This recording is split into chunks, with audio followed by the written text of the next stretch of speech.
ભરૂચના કુકરવાડા વિસ્તારમાં આવેલ ગોકુલનગરમાં મેલડી માતાજીની મૂર્તિને અસામાજિક તત્વો દ્વારા ખંડિત કરાતા લોકોમાં ભારે રોષનો માહોલ જોવા મળ્યો હતો।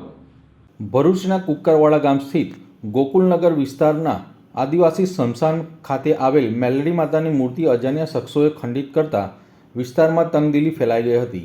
ઘટનાની જાણ થતાં સ્થાનિક લોકોમાં ભારે રોષ જોવા મળ્યો હતો અને મોટી સંખ્યામાં લોકો ઘટના સ્થળે એકત્ર થયા હતા। મૂર્તિ ખંડિત કરવાથી લોકોની ધાર્મિક લાગણી દુભાઈ હોવાનો આક્ષેપ કરવામાં આવી રહ્યો છે। સ્થાનિક રહેવાસીઓએ આ ઘટનાને ગંભીર ગણાવીને તાત્કાલિક દોષિતને શોધી કાઢી તેની સામે કડક કાર્યવાહી કરવાની માંગ ઉઠાવી છે। ભૂતકાળમાં પણ આ વિસ્તારમાં ધાર્મિક લાગણીઓને ઠેસ પહોંચાડનારા બનાવોને લઈને તંગદિલી સર્જાઈ ચૂકી છે, જેના કારણે હાલની ઘટના બાદ સ્થિતિ વધુ સંવેદનશીલ બની છે। ઘટનાની જાણ થતાં જ પોલીસ કાફલો ઘટના સ્થળે પહોંચ્યો હતો અને પરિસ્થિતિને કાબૂમાં લેવા માટે સુરક્ષા વ્યવસ્થા ગોઠવી દેવામાં આવી હતી। પોલીસે અજાણ્યા શખ્સો સામે તપાસ શરૂ કરી છે। જય માતાજી, મારું નામ વસાવા કિરણ છે। હું ગોકુલનગર રહું છું અને હાલ મને અહીંયાના બેન તરફથી જાણ મળી કે ભરૂચ જિલ્લામાં જે બાવન ગામનું આદિવાસી સ્મશાન આવેલું છે ત્યાં મેલડી માતાજીનું મંદિર છે અને એ મંદિરની મૂર્તિમાં કોઈ અજાણ્યા ઈસમોએ ખંડિત કરી અને મૂર્તિ તોડી નાખી છે। એ જાણ થતાં અમે સ્થળ પર આવી અને ત્યાં નિરીક્ષણ કર્યું તો ખરેખર એ મૂર્તિ તૂટેલી હાલતમાં હતી।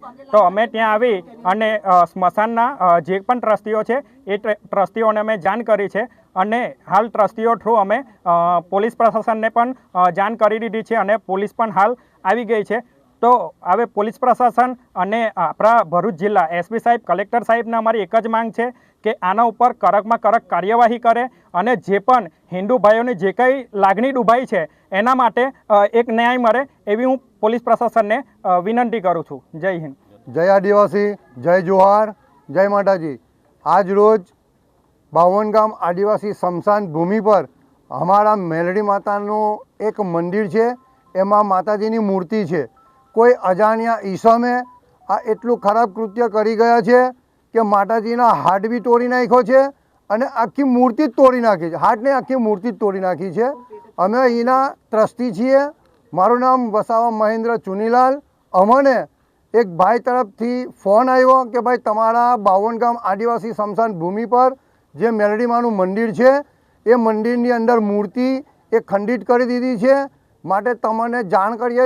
મને જાણ થઈ એટલે અમે લોકો ટ્રસ્ટીઓ, અમારા પ્રમુખ શ્રી બળદેવભાઈ, રાજુભાઈ, બંને સતીશભાઈ, મહેશભાઈ, અમે બધા અહીંયા આવ્યા છે અને પોલીસ પ્રશાસન પણ અહીંયા છે। અમને પોલીસ પ્રશાસન પર પૂરેપૂરો વિશ્વાસ છે કે આ જે બી કોઈ કામ કરી ગયા છે એ લોકોને 24 કલાકની અંદર પકડી લાવશે એવી અમને પૂરેપૂરી ખાતરી છે। જય આદિવાસી, જય જોહાર।